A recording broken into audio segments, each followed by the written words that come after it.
talk about football, but obviously there's the news about Bill this morning. Yep. I was wondering what your bears out on that. Well, again, while we're out there, I didn't. I came in and my phone's starting to, all different things asking me, and don't know much about it. Sounds like, everything through the statements, he's in good care and those things, and I think he's going to, wish him best. Unfortunate that it happens at this time for his team and things, but I don't know enough to make comments to one way or another. But again, and that's my respect to him and his family and everything there, without making more from there. I guess on the practice field, was your last practice before spring break. Are you pleased with the progress you guys have made? Yes, I am. I would say there's always plenty to do, and that keeps us employed. But I like our attitudes, but we challenged them pretty well. I think we've probably increased our physicality of what we've been trying to ask and within the sessions, especially these last 4 practices, and that was Saturday, Sunday evening, and coming back Tuesday, and then more scrimmaging today. I thought they responded really well. Tuesday, I thought which is, I don't want to say normal, but it does happen where you kind of hit a little bit of a wall. I thought in the last quarter of the practice on Tuesday, it started to show itself a little bit. They were a little tired and things, but I thought it responded well today. We had officials and things, asked them to call things tight, and they did, and I think it gives us more things to have attention to detail and cleaning up, and gives us stuff to work with as we come back off the break. But our attitude, our effort, our retention, what we're doing, all those things, you can see the difference of where we're at in our second spring, where we're at with those extra practices. So pleased that direction. You mentioned scrimmaging. Had you guys done that at all before today? No, we had like a little bit of a one period of time where we've had some, also incorporates more like one-on-one opportunities to try to minimize what piles would be in that, and then had one little live session one other time, but this is by far the most. I think we had 75 total reps between the 3 units today, so it's still balanced enough within the guys. We're not very healthy at running back right now, and hopefully that gets better after spring, where we can get out there. But it's the benefit of that is Dylan McDuffie's gotten a lot of work and get a good chance to see what ways he could help us. Thank goodness he has a familiarity with what we do offensively, that it's made it go smoothly.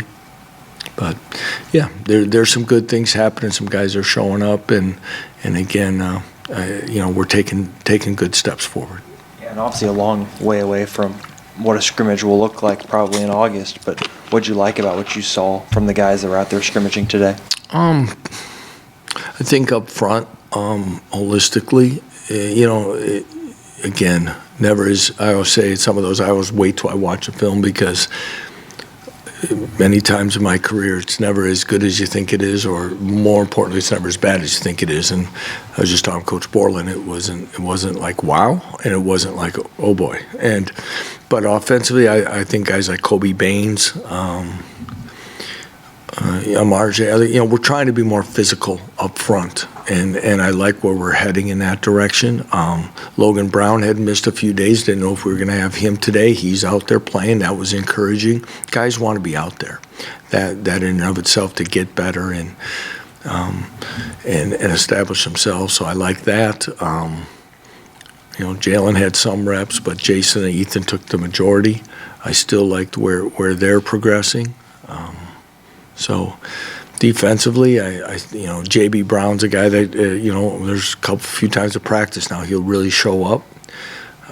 Tristan Fletcher's a guy that showed up. I think Cornell Wheeler's had a good start to spring at the linebacker core, that we continue to get depth. Again, Tywan Berryhill's a guy that, again, when he continues to put it all together, I think can be really, really good football player. O.J. Burrows has been very steady. I like where Jalen Dye continues to develop in strength, confidence, and then putting it together on the field. So, Austin Booker has shown flashes. I'm going to leave people out when I do this, and I always try to prevent that, guys. But that's just off the start of some things that's happening.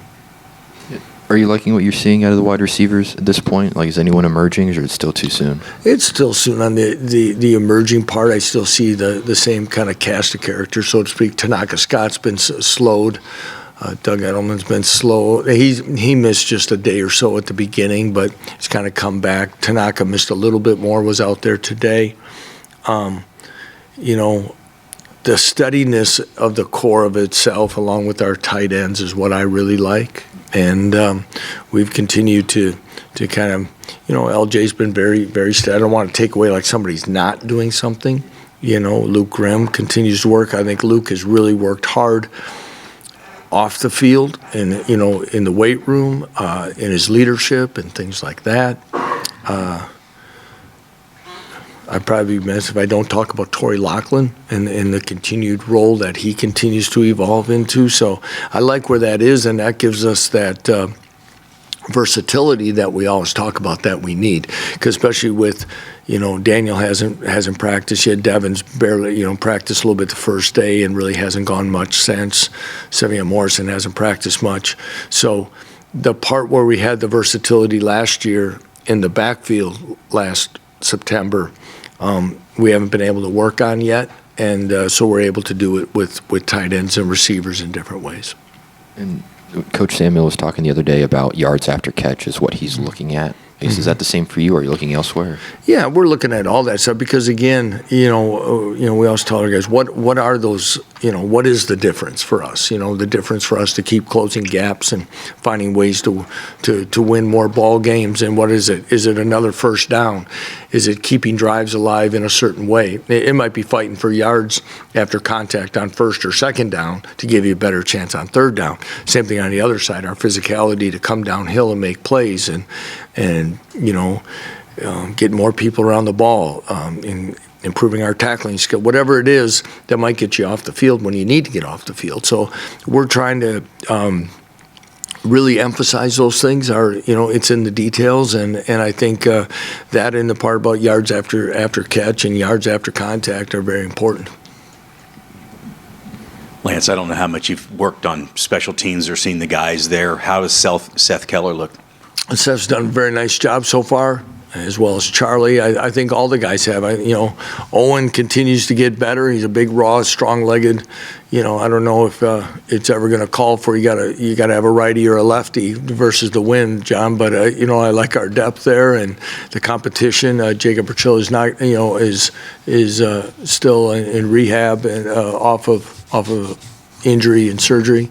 So, but very competitive, but very pleased so far. We lost Luke Hosford last year during the season, our starting long snapper, to an ACL. He's limited in what he's doing, so full timing isn't there in some of our full group stuff. But Emery's done a nice job stepping into that role.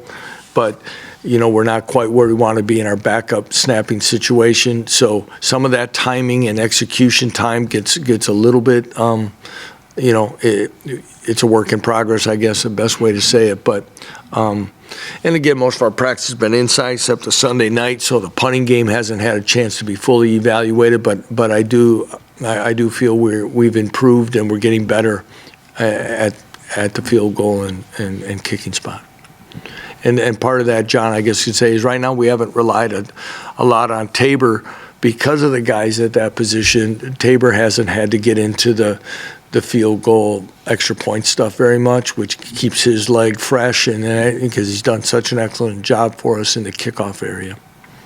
You mentioned Jalen and OJ, especially in that secondary. I wonder if those guys or others are showing maybe some leadership qualities that are allowed to emerge with Kenny out and that kind of thing. And Kenny's personality along with his experience, kind of allows that because he's a vocal guy and he does it. So it is. I think that was part of at least in my thought, is like, if there's a small plus of making sure Kenny was healthy, fully healthy as can be headed into August, it was going to pay dividends in other ways, and that's one of them. And Mason Ellis is another one that we want, but Mason's been out ill. And so he's missed a little time, but yeah, OJ's pretty reserved young man in that, but that doesn't mean he's not, as you know, not a good football player, and he knows it. But now you're the experienced guy back there, and you have to go. Same thing with Jalen. He's got a little bit of a personality like OJ. He's not going to say a lot unless you talk to him or ask him, but that does force those guys to do it and communicate in other ways. Same thing, again, Romello Dotson is another one that is a guy who's played a lot now. And it's not just that the safety communication, it's corner to safety likewise, and we want those corners to equally be vocal on things. So I think those are all going to be positives after we wrap up spring. Is it harder to push guys to bring that out, especially in spring, than maybe it is for yards after the catch or pushing a skill or a physical thing? Yeah, we try to work on it. You try to work in leadership, because a lot of it is, sometimes it's the person's personality. Sometimes with younger players, they're just trying to figure it out for themselves, and then the speed of the game, and then you make it live, and there's a lot of things. And so hopefully it's, I would say, how we practice, whether it be through noise, whether it be through the pace, and then hopefully with reps comes confidence. And as you say, we all say there sometimes is, even defensively, it may not be the call that we wanted if somebody made a check or something, but if they communicate it and they're all on the same page, at least you have a chance. The problem is when some guy's thinking, well, I thought he said this or this, and then you got half doing one and half doing the other, or 8 and 3 or whatever. Well, we all say is if you're vocal in what you're doing and you make a decision, you go with it, at least we get everybody on the same page. And that's things that I think will come out of this. And, same thing with Marvin not practicing, that, again, OJ and Jalen and those guys get that. So I'm curious with Tommy Dunn. Looks a little bit different than he did at the Liberty Bowl. How impressed have you been? In what way? Oh, just, physically. Mm-hmm. I think looks bigger. Mm-hmm. Have you been impressed with his off-season work? And what have you Very seen? much. And as soon as you said it, in fact, as soon as I stopped mentioning guys, I'm like, well, I didn't mention like Tommy and DJ, and I went through. So I was like, Tommy, as it continues to evolve, is probably the best way. Physically, you can see a difference. Coach Panagos came up to me just the other day talking about Tommy's ability to articulate what's happening and what he does in meetings and things, and he called him one night to ask a question, and the kid in Tommy is starting to leave, and really Tommy's becoming a man, and he's going to be a good football player. DJ Wither's another one of those that you see become, more confident in what he's doing, more comfortable where he's at, and his ability to, talk, communicate, and go. And that's part of all of us just maturing. And, I've seen it a lot of different ways in my career. Sometimes it's young men with getting academic success builds their confidence, that allows them to articulate themselves and then articulate themselves on the field differently and all those. But I think Tommy and DJ are some of those guys that are really starting to do that. And you mentioned J.B. Brown. I think each of the times we've talked to you recently. Well, what do you like about what he brings in terms of just a linebacker position? Like, where do you see him kind of fitting in? He plays fast and he's physical. And, now we got to get it, he's got to understand it when to go, and there's things to clean up, but I like the way he plays the game. And it's just what we were hoping we were going to get. And I really think he's going to help us. And holistically with the newcomers, just what have you thought about their adaptation process? Oh, I'm very good right now, and I want to credit our coaches and them at the same time, because I think how we've gone about installing and getting walkthroughs and doing things, we continue to try to maximize our time and give them opportunities. I haven't heard a coach say that this guy isn't picking it up.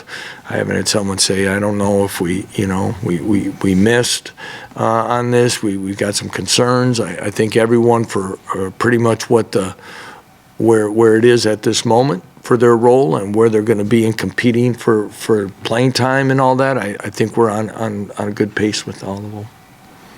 That's the coach. All right, guys, have a good day.